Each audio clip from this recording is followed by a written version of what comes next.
Y News with Angelo Castro III, William Theo, and Darlene Basingan.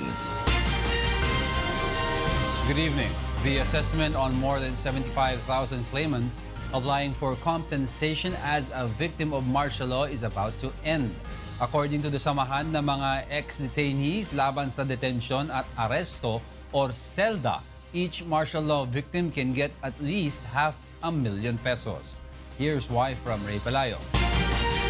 The Human Rights Victims Claims Board or HRVCB has completed the assessment of 96% of the 75,730 individuals seeking to be recognized as victims of the military law during the term of former President Ferdinand Marcos. According to HRVCB Chairperson Lina Sarmiento, the agency can finish the assessment of all the applications before the year ends. The government has already made public more than 6,000 names of legitimate victims of human rights abuses during the Marcos regime. The HRVC is also set to release another 2,000 names that are part of the list of the third batch of claimants. The martial law victims will share with the 10 billion pesos the Philippine government recovered from the ill-gotten wealth of the Marcos family from Swiss banks. This involves a total of 415 million. Yun yung ni-request nating pondo. But then, since hindi nga pa nga lahat nababayaran, so almost 400 million pa lang na ibayad natin. According to a group of martial law victims, the samahan ng mga ex-detainees laban sa detensyon at aresto or SELDA, during their meeting with President Rodrigo Duterte last January 2017, it is likely that around 30,000 will be recognized as human rights victims. Each claimants may receive $500,000 pesos. Talagang pakatapos ng dialogue, may estimate na 30,000 plus lang yung makakapasa. Sabi pa nga ni Neri, sabi niya mga hindi bababa ng pa 500,000 ang bawat claimants. The claims board has to finish the distribution of the amount to every martial law victims before its term ends on the 12th of May 2018. Meanwhile, the claims board is now preparing the document it needs as evidence of filing charges against individuals pretending to be victims of human rights abuses during the Marcos regime. Ray Pelayo, UNTV News and Rescue, Quezon City. The public has nothing to fear in the event the government declares nationwide martial law. This according to PNP Chief Ronald De La Rosa. Lea Ilagan will tell us why. The public has nothing to fear should President Rodrigo Duterte continue with his plan to declare a nationwide martial law. According to Philippine National Police or PNP Chief, Police Director General Ronald Bato de la Rosa, what he describes as peace-loving people in Mindanao do not fear the military rule. Filipinos all over the country has nothing to worry about. Walang dapat ikakatakot. Ang natatakot lang yung may mga masasamang binabalak or may masasamang ginagawa. Dahil nga, limitado yung kanilang movement at nababantayan. The PNP chief also notes the biggest threat the government considers is still the New People's Army or NPA due to the series of attacks it conducts. Ang mga NPA, di ba? They are all labeled terrorista, so kasama niyan sa terrorism.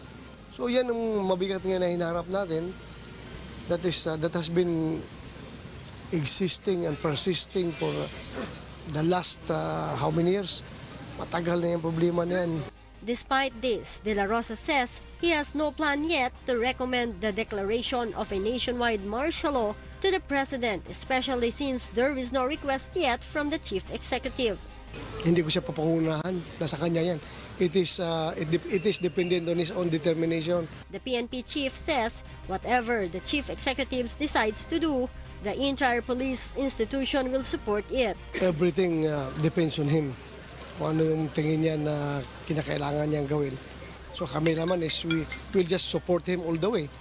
Kung sabihin niya na mag-declare siya ng martial law nationwide, then by all means we have to support our commander-in-chief. De La Rosa says the PNP already begun its security assessment in the Visayas and Mindanao. In case the President asked for their recommendation, his decision will have a basis. Lea Ilagan, UNTV, News and Rescue, Camp Crame. The Department of Health starts conducting rounds in hospitals Aiko Miguel will tell us why. Health Undersecretary Gerardo Bayugo this morning started checking hospitals in Metro Manila. He started his rounds at the Rizal Medical Center in Pasig City, then proceeded to Quirino Memorial Medical Center in Quezon City before heading to UST Hospital in Manila. This is to ensure that aside from personnel preparedness, hospitals have complete equipment and machines that will be ready for any firecracker-related injuries. Sa hospital, miski may EO, hindi kami po pwede maging kampante na wala nang masasaktan. Kaya nagbibisita tayo at tinitingnan natin kung ready na ang ating mga hospitals sa government, pati sa private. In Quirino Memorial Medical Center, surgical instruments such as syringes, scissors, bone cutter, anti-tetanus vaccines, and eggs, which will be administered to those who accidentally swallowed firecrackers, are now arranged and set at the emergency department. The USC hospital, on the other hand, has prepared their trauma area for firecracker victims. Here, the hospital showed the large medical equipment they will use to victims who need to have parts of their injured body severed. Huwag pong gumamit ng paputok na delikado at nakakapinsala. Mag-community fireworks display na lang po tayo at ipaubaya sa mga eksperto ang paggamit ng mga pailaw at paputok. The DOH once again reminds the public, especially the youth, to take the necessary precaution. Dahil ayon po sa datos po natin, yung po mga nasaktan noong nakaraang taon ay po mga kabataan. Edad 5 years old hanggang 14 years old po ang marami rito. Ibig yung sabihin niya, may access yung mga bata. Pakiusap natin na bantayan po ang ating mga anak. The DOH hopes that the number of firecracker-related injuries will be lesser this year compared to that of the 2016 report. Meanwhile, Code White alert of public and private hospitals will take effect on December 21. This also signals Sentinel sites to start monitoring possible victims of firecracker discharges. Similar to the DOH, we put the hospital on full alert. That means full reinforcement by the house staff, both the medical and the surgical house staff. All equipments should be ready in case of any firecracker-related injuries. Aiko Miguel, UNTV News and Rescue, Manila. Meanwhile, a financial advisor says employees must be wise in spending their year-end bonuses, especially these days. Here's why from Mon Hokson. Ano ang balak mong gawin sa 13-month pay mo? At least savings for better future na rin. Siyempre, bibilin ko yung mga bagay na song bilhin. Sapatos siguro. Bus na eh. Gastos dito, gastos doon. Yung 13-month pay ko, binigay ko sa mama ko. Based on a survey conducted by Bangko Sentral ng Pilipinas in December 2016, more Filipinos prefer to spend than to save their money. But the statistics change in the latest survey held by BSP in March this year, which reveals that more Filipinos considered saving their money. According to Riza Matibag Muyot, a financial advisor, there are ways to save your hard-earned money. Likewise, bonuses can be deposited into a bank savings account or can be an emergency fund in times of need. Yung 13th month pay na yan, alam natin extra yan. Yung mga extra, kailangan din, meron ka ring extrang ipon. So pinakamaganda sana kung maiipon natin yan. 13-month pay can also be used to invest in a small business. You may also use it to buy your favorite gadget, however, on certain condition. Marunong ka sa computer, magsulat, di ba? O di gamitin mo siya as an investment naman sa pambili ng gamit na kakailanganin mo sa pagninegosyo or pagkita. Riza says it is only one time in a year that a person can receive such bonus. That's why it is important to think twice before spending it. Mon Hokson, UNTV News and Rescue, Quezon City. The Senate Committee on Science and Technology targets to approve its version of the Open Access and Data Bill in the first quarter of 2018. Nel Maribuhok will tell us why. The Senate is now finalizing its version of the Open Access and Data Transmission Bill. This after its counterpart bill was approved at the lower house in November. The primary objective of the bill is to level the playing field in the data transmission industry. where players can easily enter the industry as internet service providers without too much restrictions. Nakikita ho natin na mataas yung presyo ng data sa Pilipinas at mabagal po at hindi maganda yung kalidad dahil kukonti lang po yung market players nito. Kapag naituloy ho natin yung open access, may bubukas po natin yung buong merkado. Once enacted, the processes of permits will become easier for foreign and local companies who would want to enter the competition. Hindi siya bukas ngayon dahil marami masyadong permits ang kinakailangan. Kailangan mo ng congressional franchise, kailangan mo ng permits na taon-taon ang pagkuha. So kahit may mga interesado pong pumasok sa ating bansa na kumpanya, kung bago naman mabigyan sila ng chance na mag-operate 5 taon. Under the approved House version of the bill, the National Telecommunications Commission, as the lead agency, will give authorization to companies in joining the data transmission industry. For example, there will be a minimum internet speed that the provider should give to its customer. The NTC will monitor the set of standards and may penalize companies that will violate this provision. Senator Aquino adds that they may possibly adopt most of the provisions in the House version. The senator projects the deliberation of the bill in the Senate plenary by February next year. Nel Maribuhok, UNTV News and Rescue, Senate of the Philippines. In other news, the House Impeachment Committee is still determining if there is a need to invite more Supreme Court Associate Justices. Grace Cassin will tell us why. The Impeachment and Justice Committee Secretary today denies sending any invitation to other justices of the Supreme Court.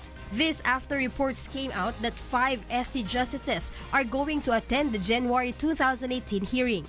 According to Chairman Reynaldo Umali, they are still studying if there is a need to invite more ST justices. It will all depend on what they will testify on. Even though the hearing is still ongoing, the complainant attorney Larry Gaton is confident that the impeachment complaint he filed against Chief Justice Maria Lourdes Sereno will pass the Congress. Pagdating sa House, sa butuhan sa plenary, I am sure that I will be able to get more than 200 votes from the congressmen. CJ Sereno's camp, however, says that what Justices Teresita Leonardo de Castro, Noel Tiham, and Francis Hardalesa stated in their testimonies were not impeachable offenses. House Speaker Pantalon Alvarez says they will finish the proceedings as soon as possible. Sa tingin ko, baka kayang tapusin siguro by January yan. The impeachment hearing in the lower house will resume on January 15. Their invitation for the Chief Justice to attend the hearing and personally address the allegations still stands. Sereno's camp, however, insists that the House should allow her lawyer to represent her, which the members of the committee did not agree with. Grace Cassin, UNTV News and Rescue, Quezon City. Meanwhile, the Department of Transportation, or DOTR, assures the public that there will be no fare increase in the Metro Rail Transit, or MRT, in the next 3 years. This is despite the rehabilitation of the rails and repairs of MRT trains. Here's why from Joan Nano. The Department of Transportation, or DOTR, and the Government of Japan are expected to sign next week an agreement for the rehabilitation and repair in the operation of the Metro Rail Transit, or MRT Line 3. In an interview with the program Get It Straight with Daniel Razon, DOTR Assistant Secretary for Railways Timothy John Batan says the rehabilitation and development of the busiest train station in the country might take 3 years. Included in the said contract is the regular repair of trains and the designation of a new maintenance provider. Batan notes the agreement also aims to designate a company that would solely supervise the operation of MRT. Despite the efforts to fix the services of MRT, the DOTR vows to not implement a fare increase in the busiest train station in the country. Pwede po ba kayong makapagbigay categorically na until the whole year of next year, wala mo ng increase? Ganito po, ang rehabilitation period natin ay 3 years, from 2018, 2019 to 2020. Habang ongoing po ang rehabilitation na yan, ay wala po tayong nakaprogramang increase sa pasahe sa MRT3. Meanwhile, the DOTR is now coordinating with the Metropolitan Manila Development Authority, or MMDA, in line with its plan to designate a special lane on EDSA for the point-to-point buses. This aims to encourage passengers to patronize P2P buses as alternative transportation and to avoid the long lines in MRT. The MMDA and DOTR plan to also designate it as carpool lanes to avoid private vehicles from getting stuck in traffic and so that passengers can be brought to their destinations. Naggagawa sila ng carpool lane. Yes. Ang tawag nila doon HOV. HOV, yes. Oo. Yun hong possibility, hindi ba po pwede na yung mga pinang-augment natin na P2P, yun na lang ang padaanin doon? Very possible, Kuya Daniel. In fact, ongoing po yung discussions natin with MMDA and LTFRB para po i-implement yung napakagandang suggestion na yan. The DOTR, however, clarifies that it remains a plan and that it has no final agreement yet with the MMDA regarding it. Joanano, UNTV News and Rescue, Quezon City. An elderly taxi driver is planning to file criminal charges against a female driver who slapped him in a road encounter yesterday. Joanano is back to tell us why. This video that went viral on social media shows a female driver shouting hysterically at a taxi driver along Congressional Avenue corner Shorthorn Street in Quezon City yesterday. Minutes later, the woman went near the taxi driver and slapped the defenseless driver. The driver alighted the taxi cab, walked to the roadside holding his face, obviously hurt by the incident. The woman was identified as Cherie Charmaine Interior, 31 years old, a call center agent.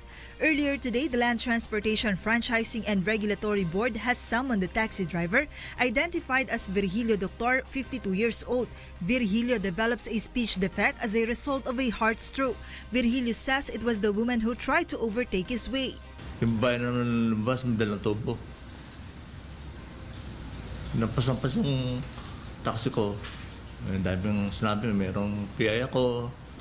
Tanda akong driver na PEPA. Panahingi ko ng sorry sa kanila. Dahil ayoko ng grupo eh. Dahil baka tumaas yung presyon ko. May madali man ng stock mo naman. Mr. Arvin Valdecantos, Virgilio's operator, accompanied the old man to LTFRB. Valdecantos claims Virgilio is kind and responsible and he insists that his driver doesn't deserve to be mistreated. Malaman ng ating mga ibang kapwa natin na hindi pwedeng basta-basta ganituhin na lang yung taxi driver na hindi naman sila nabangga, bababaan nila tapos bibirahin na lang nila. Virgilio's camp plans to file criminal charges against Interior to include physical injuries and damage to property. Meanwhile, LTFRB might recommend to the Land Transportation Officer LTO the possible cancellation of driver's license of Interior. Ang stand ng LTFRB is, yes, may mga pasaway na mga taxi driver, pero pag mga ganito naman, we are also there. Suportahan sila because we cannot just sit down and let this happen, especially so na they're on the road, ang hirap-hirap magmaneho, tapos ang liit-liit naman ang tingin nyo sa kanila. On her Facebook account, Interior apologized and asked forgiveness over the incident. Joanano, UNTV News and Rescue, Quezon City. Next on Y News. The National Risk Reduction and Disaster Management Council says casualties of tropical depression Urduja might increase as emergency workers continue to search for the missing. The Bureau of Animal Industry launches mobile application that will promote public awareness on rabies infection. And a teacher's entry wins this month's second weekly elimination of ASOP Year 7. Y News will be right back.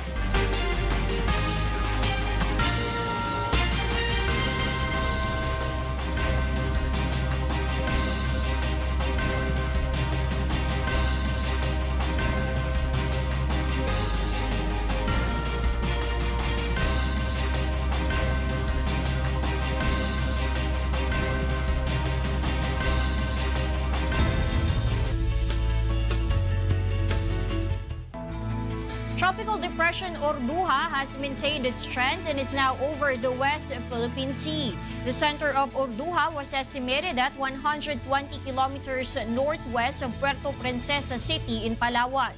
It is packed with maximum sustained winds of 45 kilometers per hour and gustiness of up to 60 kilometers per hour.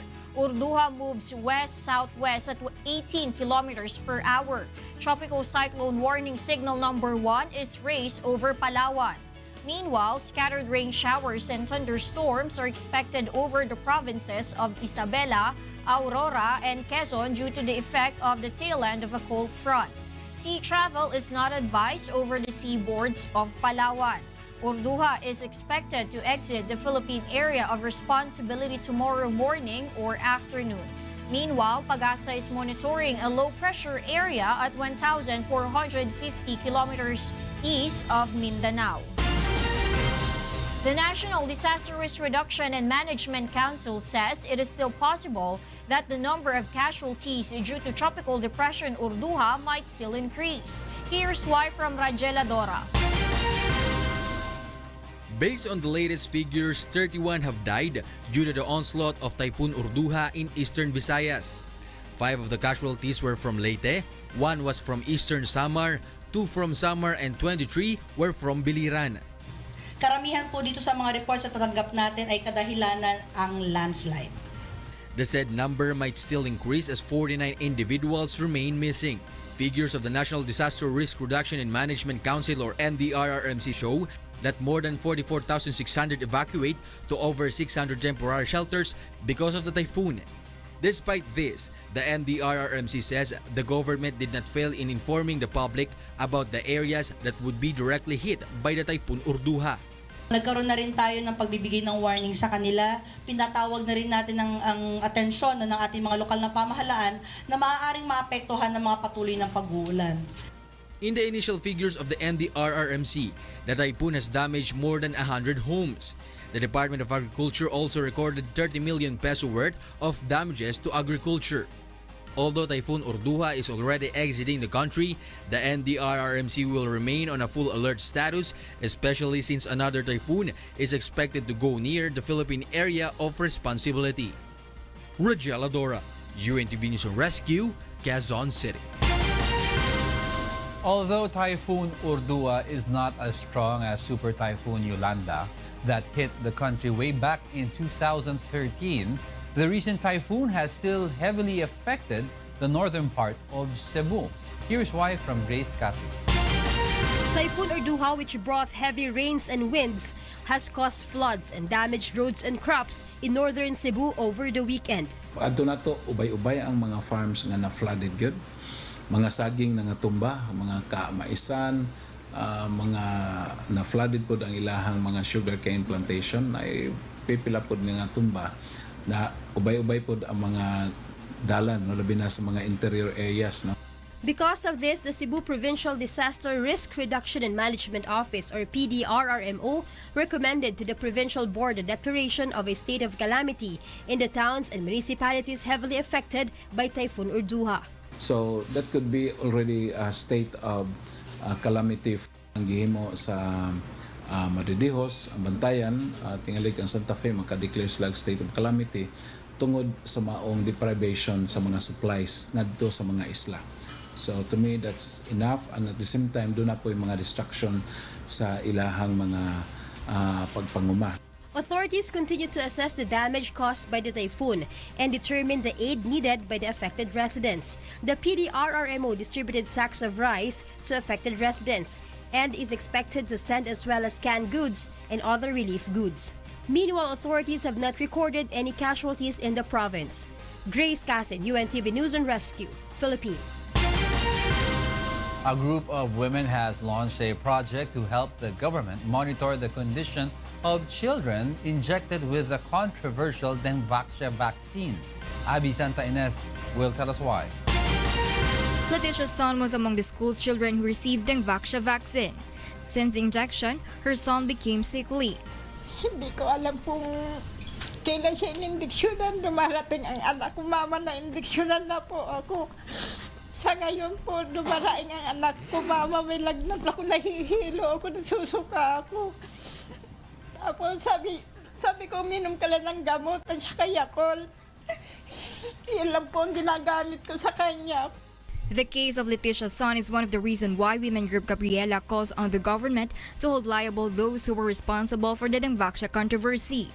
The group also insists that children who became sickly due to Dengvaxia should receive a 16,000 pesos financial assistance.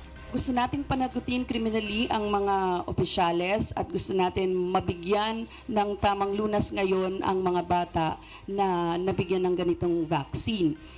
The group has launched a hotline to help monitor the condition of those who were injected by the vaccine. Their office is open from 8 in the morning to 5 in the afternoon, Mondays to Sundays. Despite the scare, a former health official believes something positive came out of the Dengvaxia issue. Ang positive side nitong Dengvaxia scandal is that ang Filipino people has become more health literate. Diba? Naintindihan nyo na yung mga programa ng bakuna, magkano ginagastan ng inyong pamahalaan para sa preventive health, ano yung health system, sino nag-a-approve ng mga bagong gamot. Former Health Undersecretary Ted Herbosa adds the public should not be afraid to avail various vaccinations offered by the government, especially this season when measles infection is rampant. Ang bakuna po ay safe, lalo na yung mga proven na bakuna. Abby Sentaines, UNTV News and Rescue, Quezon City. A former health official allays fears of vaccination after the Dengvaxia controversy. Leslie Longbowen will tell us why. After the information on the danger brought by Dengvaxia to those who never had dengue before was publicized, many people have developed the fear of getting vaccinated. However, former Health Undersecretary Dr. Teodoro Herbosa says there is nothing to be afraid of, especially when the vaccines are tested. Ang bakuna po ay safe, lalo na yung mga proven na bakuna. Ako po ay kontra lang dito sa Dengvaxia na bakuna kasi napakaaga pa siya at inimplementa na meron palang posibleng harm. So huwag kayong matakot. This is not bad science. This is bad politics. Yun ang nangyari sa atin sa problema ng Dengvaxia. Herbosa also encouraged the public to have themselves vaccinated, especially now that measles season is approaching. Meanwhile, the former health official adds, Dengvaxia scandal also had a positive effect to the public. Ang positive side nitong Dengvaxia scandal is that ang Filipino people has become more health literate. Diba? Naintindihan nyo na yung mga programa ng bakuna, magkano ginagastan ng inyong pamahalaan para sa preventive health, ano yung health system, sino nag-a-approve ng mga bagong gamot. Meanwhile, Herbosa says people responsible for the massive Dengvaxia vaccination must be held accountable. Leslie Longbowen, UNTV News and Rescue, Manila. The government has launched a new mobile application that could help the public know more about rabies infection. Ray Pelayo will tell us why. The Bureau of Animal Industry or BAI launches the Rabies Free 2020 mobile application that will help in eradicating rabies in the country. According to the agency, the application contains the locations of animal bite sellers across the country and the information about what to do in case of rabies infection. Para po yung mga tao, ida-download lang yan, kahit anong mangyari, nakagat ka, dito tayo pwede pumunta. At saka saan pwedeng isubmit yung ulo ng aso, dito pala pwede. The Association of Southeast Asian Nations or ASEAN targets to the entire region to make free of rabies by 2020. The country records 250 deaths yearly due to rabies infection. According to BAI, the infection can be contracted not just through bites, but even through minor scratches as well. Pag yung laway po kasi pumasok sa loob ng kuko, kasama yung virus kung hindi bakunado yung pusa o aso at nagkaroon siya ng infection. The country has an estimated of 10 million dogs and authorities note 70% of dogs have to receive anti-rabies injection. Among the provinces with the highest rate of rabies infection are Pampanga, Pangasinan, Cebu, Iloilo, South Cotabato, Misamis Oriental, Zamboanga City, Bataan, Bulacan, Davao del Sur, and Metro Manila. BAI needs 140 million peso fund yearly for its free anti-rabies vaccination. However, the government allots only 30 million pesos to 40 million pesos for the said program. Ray Pilayo, UNTV News and Rescue, Quezon City. Meanwhile, the Quezon City Police defends distribution of complaint boxes. Rajel Adora will tell us why. Despite criticisms, the Quezon City government pushed through with its distribution of Masamasi drop boxes from the Department of the Interior and Local Government. The project aims to intensify the city's campaign against criminality through intelligence gathering. According to Quezon City Police Chief Superintendent Guillermo Eleazar, the complaint boxes will encourage the public to report any individual who is involved in illegal acts, including airing cups. The Commission on Human Rights, or CHR, remains in opposition to the project. The CHR claims those with personal interest may unlikely use the complaint boxes to invent accusations against their personal foes. The CHR argues that the police should not pass the burden of their job to the citizens.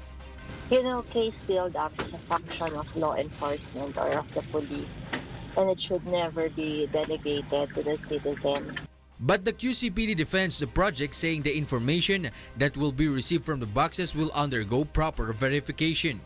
These are just raw information na even if ma-prove na totoo sinasabi niya, hindi pa rin siya ebidensya. We should look for evidence. Pinapadali lang natin yung trabaho ng ating authorities na magbigyan tayo ng information. So walang pinagkaiba ito sa text report or chismis na nare-receive natin. Aside from the drop boxes, the public may still report directly to the QCPD and PIDEA through the agency's hotlines. Rogel Adora, UNTV News Rescue, Quezon City. A teacher wants to inspire others through a song of praise or ASOP songwriting competition. Leslie Longbowen tells us why. A lively praise song composed by a science teacher from Bulacan won the December 2nd weekly elimination in the Song of Praise or ASOP Year 7 last night. Rolando Tan has written the song way back in 2003. Learning about ASOP, he entered his song Di Magsasawa Sayo to inspire others. Di magsasawa o Diyos, sa purit pagsamba ko sa'yo. Nakita ko kasi ibang mga tao na yung pag nagsisimba, parang duty na lang nila, yung ginagawa nila, parang ano lang, nawala yung pag-ibig sa Diyos. Sabi ko kasi parang hindi dapat ganun. Kasi niligtas niya tayo, binigyan tayo ng kapatawaran. Kaya yun yung message ng kanta, na dapat di tayo magsawa sa Panginoon. His interpreter, Lucky Robles, was also touched by the song. Uplifting, parang pinapakita talaga na hindi talaga ako magsasawa, mag-praise sa Kanya. Paulit-ulit pa siya na, yung chorus niya paulit-ulit na sinasabi hindi magsasawa sa'yo. Dahil nandyan lang lagi yung Diyos. So talagang yun na rin yung ginawa kong hugot para mas mabigyan ko ng justice yung song.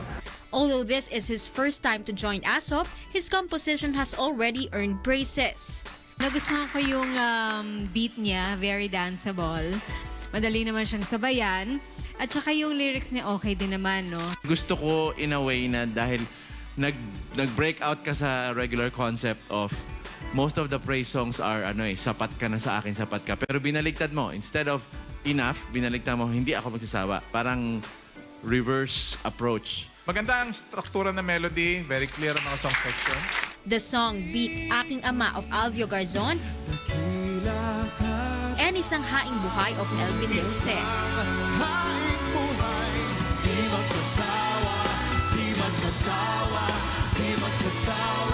Leslie Lumbowen, UNTV News and Rescue, Philippines. Top on Y News. Power restored to Atlanta Airport after outage led to partial shutdown. Farmers in San Andres in Tanay, Rizal are now benefiting from the mahogany tree planting project of Members Church of God International 7 years later. And a Frenchman sets blindfolded slack-lining Guinness World Record in Yunnan Province in China. More from Y News after this break.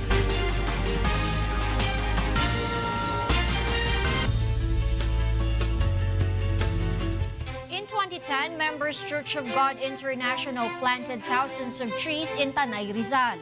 7 years later, farmers in the area are now benefiting from the project. Here's why from Bernard Dadis.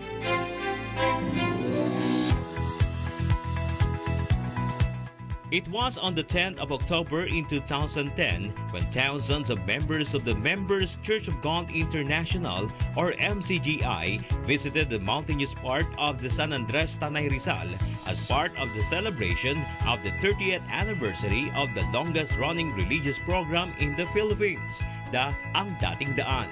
Bringing 10,000 mahogany seedlings, the volunteers did not mind the long travel time, the several kilometers of walking, the crossing in a stream, and the mountain climbing, carrying smiles and unity with the aim to help take care of the environment. Brother Eli Soriano himself, who was abroad at the time, and Kuya Daniel Rason led the planting of trees. After 3 years, alongside MCGI's 33rd anniversary, the group revisited the site and saw that many of the planted trees remain alive.